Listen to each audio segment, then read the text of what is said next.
அடுத்து கொஞ்சம் டெவலப் பண்ணிடலாம், நீங்க புதுசு புதுசா யோசிங்க அப்படின்னு சொல்லி ஜோம் பண்ணி அனுப்புனேன். இவங்க இங்க இருந்து ஜோம் பண்ணிட்டு போயிட்டு ஸ்ட்ரைட்டா எங்க போயிருக்காங்கன்னா ஒரு ஜோசியக்காரன் இடத்துல போயிருக்கிறாங்க. அவங்க ரசிக்கப்படலை, அவங்கள்ட்ட ஒன்றும் அவங்க ரசிக்கப்படல, ஞானஸ்நானம் எடுக்கல. அதனால அவங்க அந்த இடம் அவங்களுக்கு இங்கேயும் அதே மாதிரி தான் நினைப்பாங்க, அங்கேயும் அதே மாதிரி அந்த மாதிரி நினைச்சிருக்கலாம். அங்க போய் அந்த ஜோசியக்காரன் என்ன சொல்லிட்டான் அப்படின்னு சொன்னா, ஐயோ இந்த இடத்துல உனக்கு ஒரு 4 பேருடைய பேரை சொல்லி இவங்க 4 பேரும் சேர்ந்து உனக்கு செய்வன பண்ணி இருக்கிறாங்க, நீ இந்த கடையை மூடல அப்படின்னு சொன்னா உன்னுடைய உயிருக்கே ஆபத்து, நீயும் குடும்பமா செத்துருவ அப்படின்னு சொல்லி ஒரு வார்த்தையை சொன்ன உடனே அவ்வளவுதான். அந்த கடைக்கு போகிற இன்ட்ரெஸ்ட் நாளுக்கு நாள் அவங்களுக்கு அப்படியே குறைஞ்சிட்டே இப்ப பாத்தீங்க அப்படின்னு சொன்னா அவ்வளவு வியாபாரமாகி கொண்டிருந்த அந்த கடை பாத்தீங்கன்னா இப்ப ஃபுல்லா க்ளோஸ் பண்ணி அந்த குடும்பமே ஒண்ணும் இல்லாத ஒரு சூழ்நிலைக்கு போயிட்டாங்க. காரணம் என்ன அப்படின்னு சொன்னா, ஒரு நியூஸ், ஒரு செய்தி, தன்னை குறித்து ஒரு தவறான செய்தி. எனக்கு செய்வன வச்சிருக்கிறாங்க, எனக்கு ஒரு விரோதி இருக்கிறான், என்ன வாழ விட மாட்டான், எனக்கு விரோதமா மந்திரவாதம் பண்றாங்க, எனக்குள்ள ஒரு பிசாசு இருக்குது.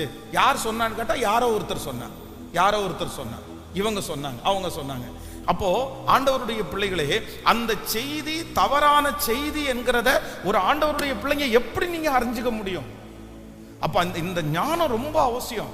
நீங்க இப்போ இன்னைக்கு ஒரு சொப்பனம் பாக்குறீங்கன்னு வச்சுங்களேன், சொப்பனம் பார்த்து ஒருத்தர் இடத்துல போய் சொல்றீங்க, உடனே அந்த சொப்பனத்துக்கு விளக்கம் சொல்றேன்ற பேர் வழியில ஏதாவது ஒண்ணு சொன்ன, ஆனா நம்ம நிறைய பேர் நம்புறவங்க நிறைய பேர் இருக்கிறீங்களே அப்படின்னு. உங்களுக்கு நிறைய பேருக்கு செய்வனை இல்லைன்னு சொன்னா நம்ப மாட்டீங்க.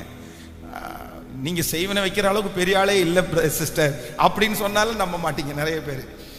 உங்களுக்கு செய்வனை வச்சு என்ன பண்ண போறாங்க, அந்த அளவுக்கு நம்ம பெரிய ஒர்த்தெல்லாம் இல்லை விட்டுருங்க அப்படின்னு சொன்னாலும் விட மாட்டாங்க. இவங்க என்னமோ பெரிய இது மாதிரி, இல்லை கண்டிப்பா வச்சிருப்பான் சிஸ்டர் அப்படின்னு சொன்னா, கரெக்டா சொன்னீங்க, நீங்க தான் கரெக்டான பாஸ்டர்.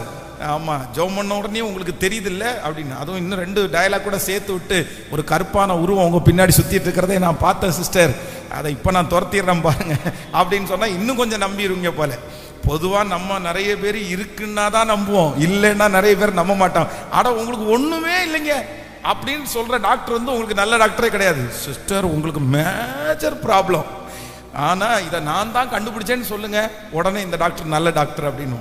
அதனால ரொம்ப ஜாக்கிரதையா இருக்க வேண்டியது என்ன அப்படின்னு சொன்னா, ஆண்டவரே எனக்கு வருகிற செய்தியை குறித்து நான் என்னவா இருக்கணும்னா எனக்கு ஞானமா இருக்கணும். அப்ப